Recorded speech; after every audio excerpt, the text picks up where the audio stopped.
Good morning. This is Joanne from my greenhouse. Boy, these plants are growing so fast I almost can't keep up with them.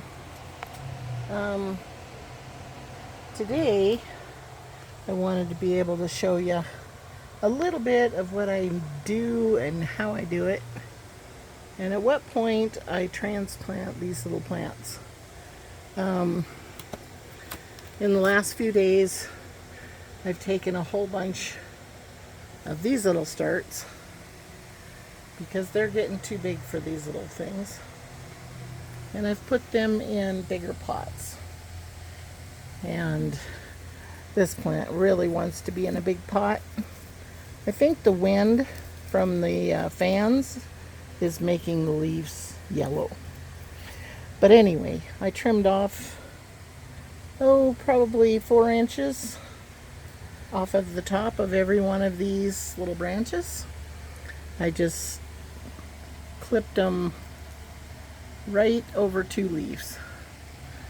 And there's a couple of them that I missed, but most of them I've trimmed back, and the reason being is it'll promote all of that new little growth in there, and this will have 10 times as many blooms on it in a week. A lot of these little pots, I had labeled them hollyhock. They're not hollyhock. I know that these are like a sunflower that gets about 20 inches tall to 30 and has a great big, almost looks like a dandelion flower. My clary sage, that one there, has compared with,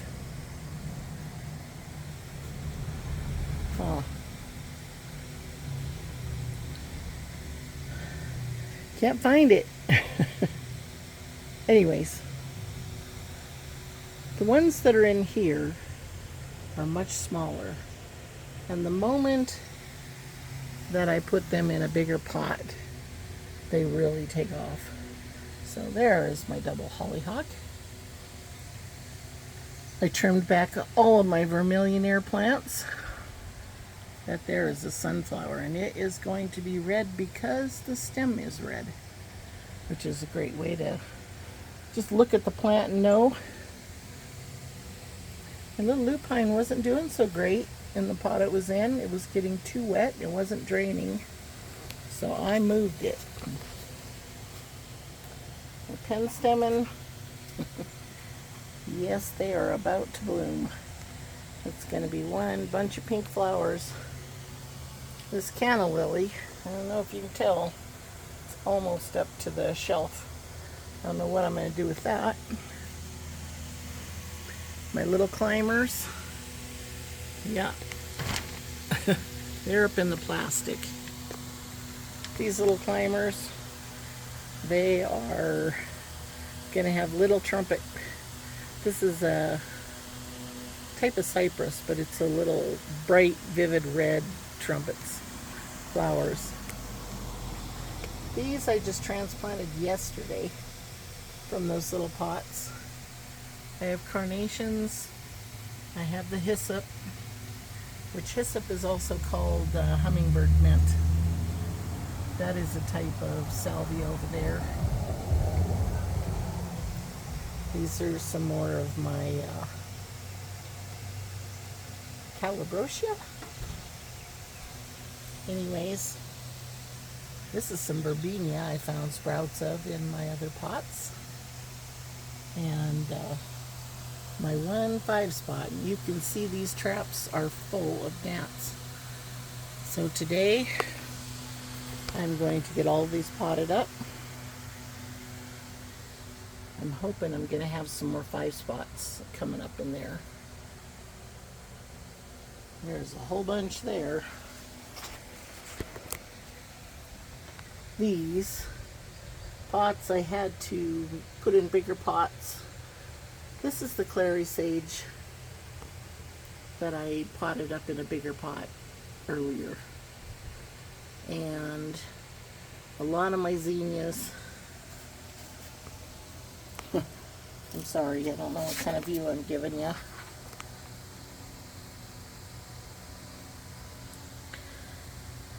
These giant zinnias are close to 2 feet tall by now, and that is why they are on the floor. My other little lavender and oh boy, looking at the gnats, I forgot what kind of plant I'm looking at. But these are the real shoots of the ones that are in there, and they are a bulb. And oh man, any other day I'd remember. Haven't been getting much sleep. Anyways, you can see my canna lilies, my salvias, my zinnias, a cucumber thrown in, which needs to climb. I'm going to put it on a climbing vine. These are sunflowers. There's red in the veins and white, and I think they're white around all the edges of the flowers and red in the center. And then my yellow ones, there's blooms. There's the sunflowers in the center. They're going to be blooming soon. Some more zinnias and some more of those tall red sunflowers and some zinnia bloom heads. Anyway, what I'm going to do,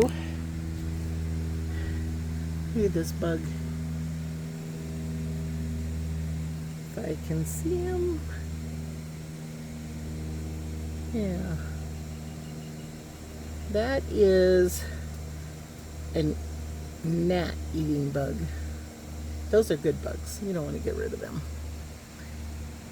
But I am going to put some stuff for the fungus gnats on the soil, on the top of the soil today when I'm through. But I'm going to take as many of these healthy little plants as I can. And because I was running out of dirt and running out of money, these little trays are pretty small. They're maybe about 1 inch by 2 inches. So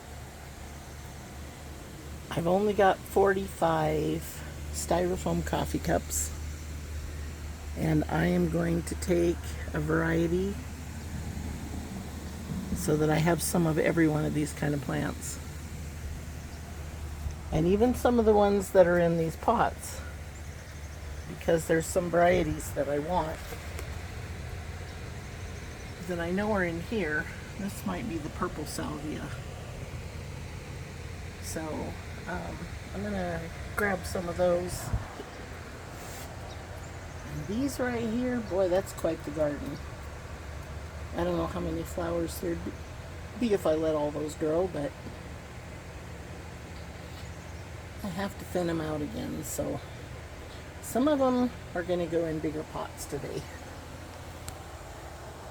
And I'm running out of room, so I have to stabilize this shelf that really is tied with zip ties to the pole and has one stick holding it up here. And I think it's tied to this one. One of these is a double shelf. I should have took the other one out, but it was kind of bent down on the front edge. It's kind of bent like a slope. I may take that apart today and fix it and take the other one out so that I can have more shelf space. Because I'm running out of room and they need more growing space. So I am going to set this up on a tripod or on my camera stand and at least show you me how I transplant these. I'm sure most people are plenty smart and maybe do it better than I do, but I'm just going to show you my method in case you're wondering. And check and see how many roots are on these plants when we put them in those pots. And then you'll be able to see in a couple of days how fast they grow when they have more root space. So a lot of things will stay the size of whatever space they have to grow roots. Elephant ears are a definite sign of that. And that pot down there on the floor is one of the biggest elephant ear bulbs I have ever seen, and it is not doing anything. So today I would like to take it out of that pot and see if anything's happening, and maybe put it in a much bigger pot. We'll see if that helps. That should be a giant leaf, because it's by far the biggest ones I've ever had, and the other ones grew 37-inch leaves. So for now, I'm going to pause it, and then I'm going to, well, I'll show you I got this little stand set up here. I got 8-ounce cups because they're bigger than those, and hopefully they'll get me through until time to plant them. I have a tub here full of soil, which I'm going to pour some warm water on and make sure it's moist. It helps it when I water them.